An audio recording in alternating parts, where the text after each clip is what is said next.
Bismillah, Alhamdulillah, wassalatu wassalamu ala rasulillah wa ala alihi wa ashabihi wa man tabi'ahum bi ihsanin ila yaumiddini wa ba'du. Untuk lebih menyemangati dan memberikan alasan untuk para peserta kelas bahasa Arab online, perlunya kami sampaikan beberapa motivasi berupa anjuran dan perintah dalam mempelajari bahasa Arab serta nasihat yang penting agar kita dapat mencapai garis finish dengan istiqamah. Allah Subhanahu wa taala berfirman, "Inna anzalnahu Qur'anan Arabiyyan la'allakum ta'qilun." Sesungguhnya kami menurunkannya Al-Qur'an Arabiyyan, berbahasa Arab, la'allakum ta'qilun, agar kalian memikirkannya. Kenapa bahasa Arab dijadikan sebagai bahasa Al-Quran? Al-Hafidh Ibnu Katsir menafsirkan ayat ini di dalam kitab tafsirnya. Beliau mengatakan, Lughatul Arabi afsahul lughati. Bahasa Arab adalah bahasa yang paling fasih. Wa abyanuha, dan bahasa yang paling jelas. Wa awsa'uha, dan bahasa yang paling luas. Kalau kita perhatikan, kosakata yang ada di dalam bahasa Indonesia itu baru sekitar ratusan ribu. Dan bahasa dunia, yaitu bahasa Inggris, kosakatanya berjumlah 1 jutaan. Nah, sekarang kosakata dalam bahasa Arab itu berapa? Ada sekitar 12 jutaan. Oleh karenanya dikatakan wa awsauha, dan bahasa yang paling luas. Kemudian beliau mengatakan wa aktsaruha ta'diyatan lil ma'ani allati taqumu bin nufus, dan bahasa yang paling banyak pengungkapan makna yang dapat menenangkan jiwa. Bahasa yang paling mampu menggetarkan jiwa. Falihada, oleh karena itu, unzila asyraful kutubi, diturunkan semulia-mulianya kitab, bi asyrafil lughati, dengan semulia-mulianya bahasa. Berkata Tha'labi, man ahabballaha, barang siapa yang mengaku mencintai Allah, ahabbal Mustafa alaihi salatu wassalam, maka sudah seharusnya, sudah selayaknya ia mencintai Al-Mustafa. Siapa Al-Mustafa? Nabi Muhammad sallallahu alaihi wasallam. Wa man ahabban nabiy al-arabiyyah, dan barang siapa yang mengaku mencintai nabi yang berkebangsaan Arab, ahabbal arab, maka sudah selayaknya ia juga mencintai Arab. Wa man ahabbal arab, dan barang siapa yang mengaku mencintai Arab, ahabbal lughatal arabiyyah, maka sudah selayaknya ia mencintai bahasa Arab, allati nazala biha afdalul kutubi, yang dengan bahasa tersebut diturunkanlah sebaik-baiknya kitab, ala afdalil arabi wal ajam, kepada sebaik-baiknya manusia, yaitu Nabi Muhammad sallallahu alaihi wasallam. Inilah konsekuensi dari mencintai Allah. Sudah selayaknya kita yang mengaku mencintai Allah, haruslah kita juga mencintai bahasa Arab. Oleh karenanya dikatakan, wa man ahabbal arabiyyata, dan barang siapa yang mengaku mencintai bahasa Arab, uniya biha, maka sudah selayaknya ia memperhatikan bahasa tersebut, wa thabara 'alaiha, dan hendaknya tekun dalam mempelajari bahasa tersebut, teguh dalam mempelajari bahasa tersebut, wa sarafa himmatahu ilaiha, dan memusatkan seluruh keinginannya untuk mempelajari bahasa tersebut. Amirul Mukminin Umar bin Khattab radhiyallahu anhu pernah mengatakan, ta'allamul arabiyyata fa innaha min dinikum, pelajarilah oleh kalian bahasa Arab, karena bahasa Arab merupakan bagian dari agama kalian. Kemudian Imam Asy-Syatibi mengatakan, syariat Islam ini, ya, syariat Islam yang diberkahi ini dengan bahasa Arab. Maka barang siapa yang ingin memahami syariat Islam ini, jalan satu-satunya ialah dengan belajar bahasa Arab. Dan tidak ada jalan lain untuk memahaminya, yakni syariat Islam ini, selain dengan jalan ini, yakni mempelajari bahasa Arab. Imam Asy-Syafi'i rahimahullah juga pernah mengatakan, man tabahhara fin nahwi, barang siapa yang memperdalam ilmu nahwu, yakni bahasa Arab, ihtada ila kullil ulumi, maka ia akan diberi petunjuk kepada seluruh ilmu, yakni ilmu syariat.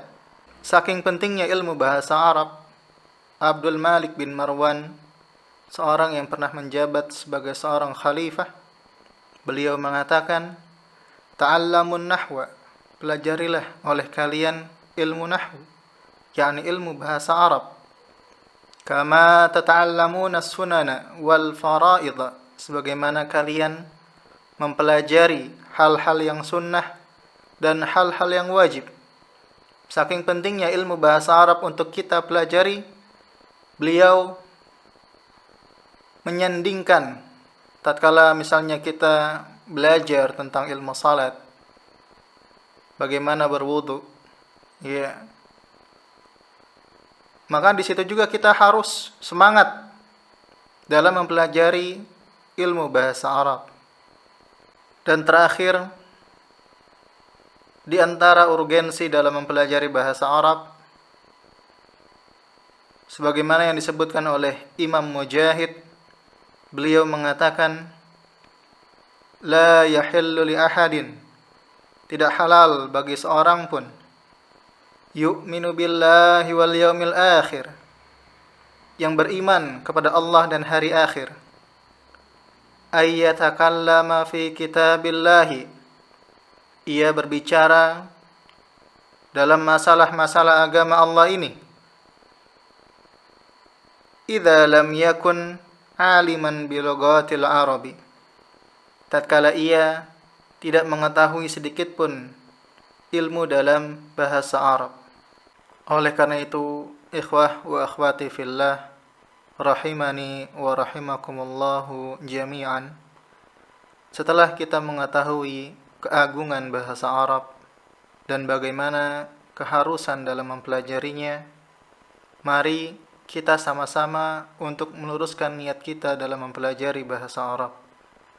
Ikhlaskan niat kita karena Allah, karena niat adalah asas dan pondasi dari segala amalan. Jika amalan tersebut tidak dibarengi dengan ikhlas kepada Allah, maka akan sia-sia. Kemudian, setelah kita mengikhlaskan niat kita kepada Allah dalam mempelajari ilmu bahasa Arab, ada nasihat yang penting sekali untuk kita dengarkan dengan baik, agar kita dapat konsisten dan istiqamah dalam mempelajari ilmu bahasa Arab. Yang pertama adalah, jangan menggampangkan dan menganggap mudah belajar bahasa Arab. Ya, termasuk kesalahan bagi orang yang belajar bahasa Arab dari nol adalah adanya mindset bahwa bahasa Arab itu mudah. Bahasa Arab itu gampang dan bisa dipelajari dengan cepat. Saat seorang pelajar bahasa Arab, ya, dari awal sudah menganggap enteng dan mudah bahasa Arab, maka sejak awal itu pula dia tidak menyiapkan mental yang tangguh, bekal yang cukup, serta kematangan karakter tatkala belajar bahasa Arab. Akibatnya apa? Seperti kaum yang hendak berperang, ya, sebelum tempur mereka sudah mengentengkan lawan.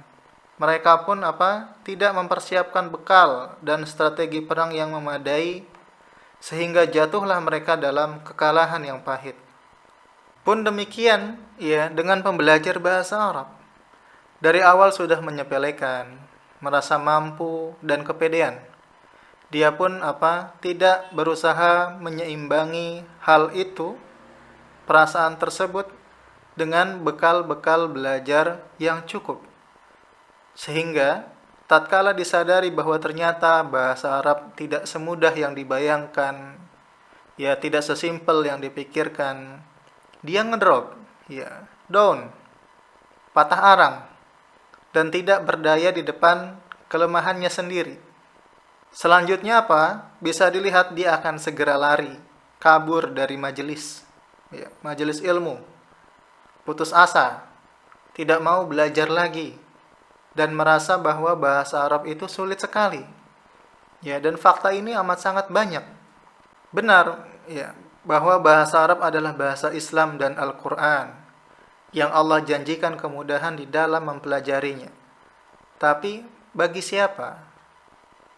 Ya, yakni bagi siapapun yang bersungguh-sungguh dalam belajar, tekun, ulet, siap tempur, ya, siap berjuang dan berkorban sampai finish. Inilah yang insya Allah dengan sebab usahanya yang jujur, Allah membalasnya dengan kemudahan dalam belajar. Adapun bagi yang sedari awal, ya, sudah meremehkan, kemudian belajarnya asal-asalan, tidak siap survive, tidak berbekal secara cukup, tapi berharap akan sukses dan pintar dengan sekedar bekal keyakinan bahwa bahasa Arab itu mudah, maka bersiap sajalah untuk gigit jari, ya, karena sudah terlalu banyak contoh dari orang-orang yang semisal ini. Kemudian nasihat yang kedua yang perlu kita perhatikan adalah jangan semangat terlalu menggebu di awal, ya, tanpa manajemen diri secara proporsional. Belajar bahasa asing, apapun itu, tentu membutuhkan waktu yang tidak singkat. Bahkan ya, bisa jadi sangat panjang. Misalnya kita belajar bahasa Inggris, ya, belajar bahasa Jepang, Mandarin, ya, termasuk bahasa ini, bahasa Arab, semuanya memerlukan waktu yang panjang dan jalan yang penuh liku.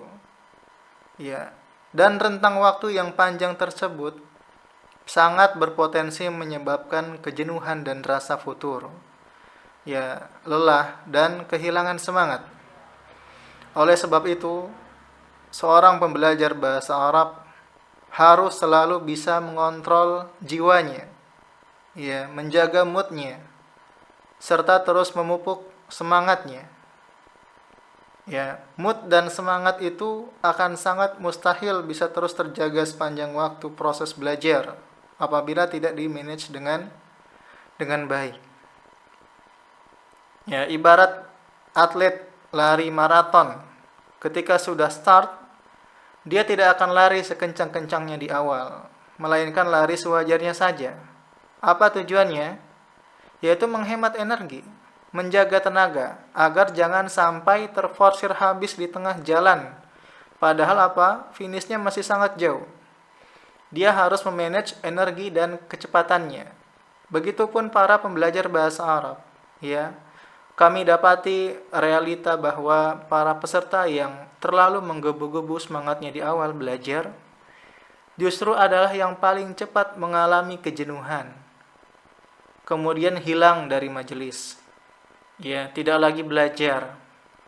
Sebaliknya, ya, mereka yang sejak awal terlihat tenang, kalem, ya, santai, bersahaja, ya, dan tidak terlalu berapi-api semangatnya, dengan izin Allah malah lebih bisa istiqamah dan sampai pada target belajar yang diharapkan.